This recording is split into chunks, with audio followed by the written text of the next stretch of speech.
Market के महारथी में आपका स्वागत है और आज मार्केट के महारथी हमारे इस खास सेगमेंट में चर्चा के लिए मौजूद हैं बाजार के जाने माने दिग्गज एक्सपर्ट सुनील सुब्रमण्यम। सुनील साहब, बहुत स्वागत है आपका 18 स्वदेश पर अपना समय देने के लिए आपका बहुत शुक्रिया।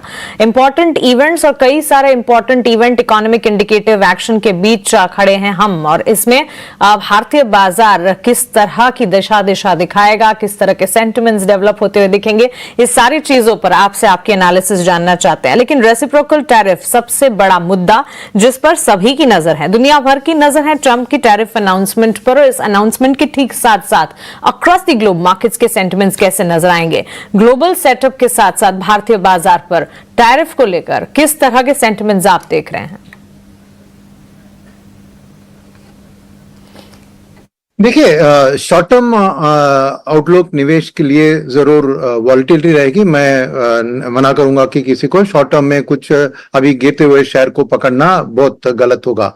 मगर मीडियम टर्म माने मैं कह रहा हूं इवन 6 महीने के अंदर मार्केट जरूर ये बाउंस बैक करेगी, क्योंकि ये अनसर्टेनिटी थोड़ी ओवरडन है। और मैं क्यों बताता हूं, एक है कि माहौल नेगेटिव है रिस्क एसेट्स के लिए, क्योंकि यूएस में कंपनीज का हाल बुरा है, बिकॉज ये ट्रंप की टैरिफ क्या होगी कि अमेरिकन गवर्नमेंट की कॉफर्स भरेगी।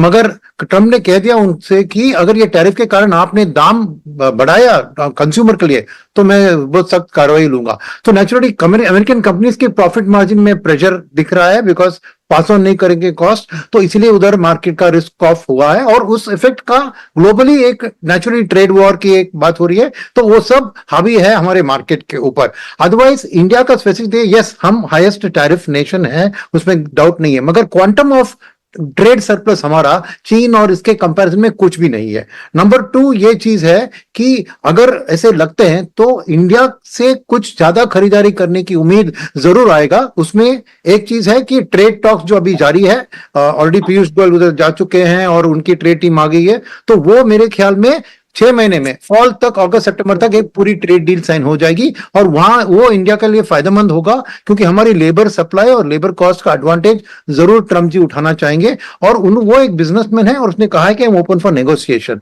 तो इनिशियली टैरिफ इंडिया के ऊपर भी सख्त लगाएंगे, मगर जैसे ही ट्रेड डील साइन होता है ये सब ईज होकर हमें एक मौका और अपॉर्चुनिटी इसमें दिख रहा है। इसलिए आज जो भी करेक्शन मार्केट में हो रहा है ये थोड़ी ओवरडन है मेरे ख्याल में इंडिया की स्पेसिफिक केस के सामने, क्योंकि डोमेस्टिक चीज सब फेवरेबल है। अप्रैल 9 में आरबीआई रेट कट करेगी, लिक्विडिटी ऑलरेडी इन्फ्यूज कर रही है, 1 लाख करोड़ का गिव अवे है। तो मेरे ख्याल में इस साल हमारी जो GDP growth, fastest growing nation की असर, और सेकंड ट्रेड डील का फायदा उठाना, और अल्टीमेटली मिस्टर ट्रंप एक बिजनेसमैन है, मिस्टर मोदी जी भी एक बिजनेसमैन तरह सोचते हैं, तो ये दोनों मिलाकर हमें एक अच्छी स्थिति में हम पा सकते हैं 6 महीने में। तो आज के लिए ये शॉर्ट टर्म के लिए निवेश ना करें तो 6 महीने के लिए स्टैगर करके करें।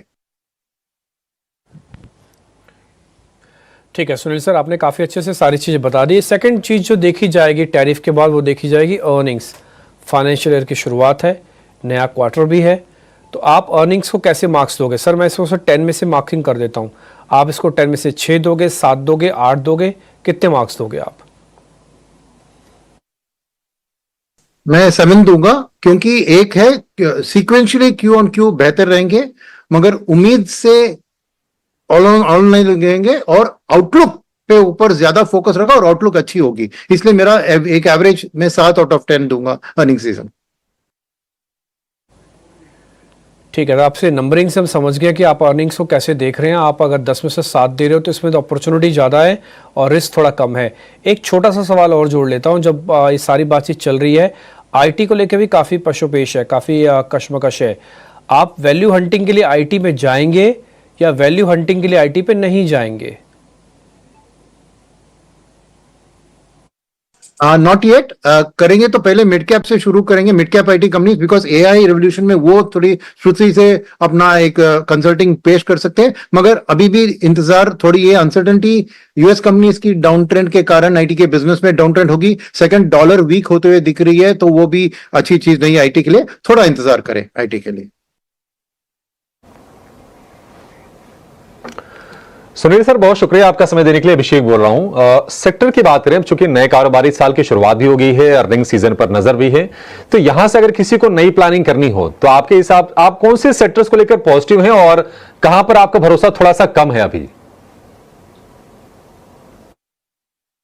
मैं बुलिश हूँ BFSI, banking and financial services, दोनों तरफ, लेंडिंग साइड और सेविंग साइड और कंज्यूमर डिस्क्रिशनरी पे। बैरिश में हूँ अभी तक के लिए आईटी और फार्मा और इस एक्सपोर्ट ओरिएंटेड सेक्टर्स के ऊपर, बिकॉज टैरिफ का माहौल उधर हावी रहेगा। बिल्कुल सुनील जी, जिस तरह के सेंटिमेंट्स और वॉलिटिलिटी के science across the globe tariff war की अनिश्चितताओं के चलते, टैरिफ की खबरों के ठीक पहले इक्विटी मार्केट्स में नजर आ रहे हैं और उसका विपरीत इंपैक्ट हम देख रहे हैं precious metal, safe haven commodities, सोने चांदी की चाल पर। आपकी राय यहां पर क्या रहेगी? डेफिनेटली गोल्ड का पॉजिटिव आउटलुक रहेगा, क्योंकि जब भी कोई भी एक मुसीबत वाली स्थिति देश में, वर्ल्ड में आती है, जैसे कोविड आया था या फिर वॉर आते हैं, अभी टैरिफ का भी एक ग्लोबल ट्रेड वॉर है, तो गोल्ड फायदेमंद होगा। सेकंड, चाइना भी काउंटर टू यूएस अगर कुछ लगाएंगी तो करेंसी के ऊपर हावी रहेंगी, तो अपना यूएस डॉलर का जो भी निवेश है वो गोल्ड में शिफ्ट करने की कोशिश करेगी, तो गोल्ड के लिए डिमांड स्ट्रांग रहेगा और मैं एक general bullish up trend gold के लिए थोड़ी महीने के लिए देख रहा हूं। ठीक है सुनील सर, आज आपने तो बिल्कुल ही स्पीड से सारी चीज़ें बताई है और मेरे को लगता है कि अब तक की हिस्ट्री का ये सबसे फास्टेस्ट इंटरव्यू होगा आपके साथ, जो हमने क्वेश्चंस आपसे पूछे हैं। मेरे को लगता है 5 से 6 क्वेश्चंस आपने 5 ही मिनट में हमको बता दिए। बहुत अच्छा लगा आपसे बातचीत करके sir, thank you very much समय देने के लिए। आज अच्छा लगा आपसे बातचीत करके।